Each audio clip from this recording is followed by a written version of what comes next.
आदेश व सुचित्रा बांदेकर यांचा एकुलता एक मुलगा सोहमने डिसेंबर 2025 मध्ये अभिनेत्री पूजा बिरारी सोबत लग्न केलं. सोहम पूजाचा शाही विवाह सोहळा लोणावळ्यात पार पडला. यानंतर लग्नानंतरचं रिसेप्शन मुंबईमध्ये आयोजित करण्यात आलं होतं.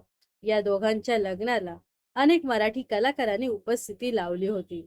तर सोहमने जेव्हा पूजाबद्दल पहिल्यांदाच घरी सांगितलं होतं, तेव्हा सुचित्रा बांदेकर यांची प्रतिक्रिया काय होती हे आपण जाणून घेऊयात.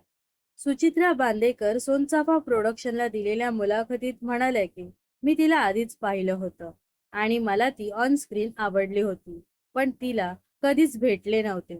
प्रत्यक्षात असा संबंध आला नव्हता.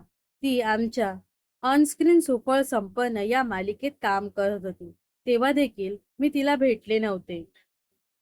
अभिनेत्री म्हणाली की सोहम आणि पूजाची पहिली भेट होती तेव्हा ते दोघं कुठेतरी गेले होते.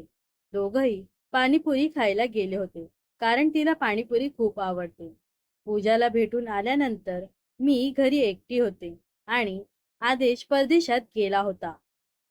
मी घरी एकटे होते, आरामात टीव्ही पाहत होते. मग सोहम आला आणि म्हणाला की आई मी आलोय, मी पाणीपुरी खाल्ली, मला भूक नाहीये. त्यानंतर मी ओके हरकत नाहीये एवढं म्हटलं. सोहम त्यानंतर रूम मध्ये गेला.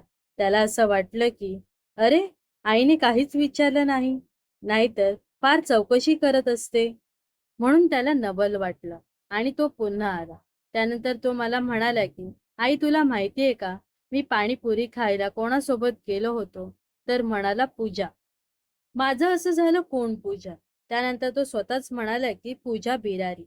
हे ऐकून मी शॉकच झाले. ती तुला कुठे भेटली? मग तो म्हणाला आम्ही थोडे दिवस एकमेकांशी बोलत होतो. मग तिला पाणीपुरी खावी वाटली. मग मीच त्याला म्हटलं की सोहम, अरे चांगली आहे ती मुलगी, बघ जरा. त्याचं असं झालं. आई प्लीज, आमची पहिली भेट होती. सोहमला मी नीट समजावलं की तुला खरंच पूजा आवडत असेल तर तू तिला विचार. काहीच दिवसांनी सोहमने पूजाला प्रपोज केला. मग ती मला भेटायला आली होती. इतकी गोड मुलगी आहे, तिच्यात एक खरेपणा आहे.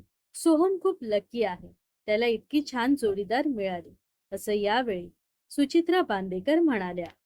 तर सोहम आणि पूजा ही जोडी तुम्हाला आवडते का? नक्कीच कमेंट्स करून सांगा. व अशाच मनोरंजन विश्वातील ताज्या घडामोडी जाणून घेण्यासाठी नक्कीच आपल्या चॅनलला सबस्क्राईब आणि फॉलो करायला विसरू नका.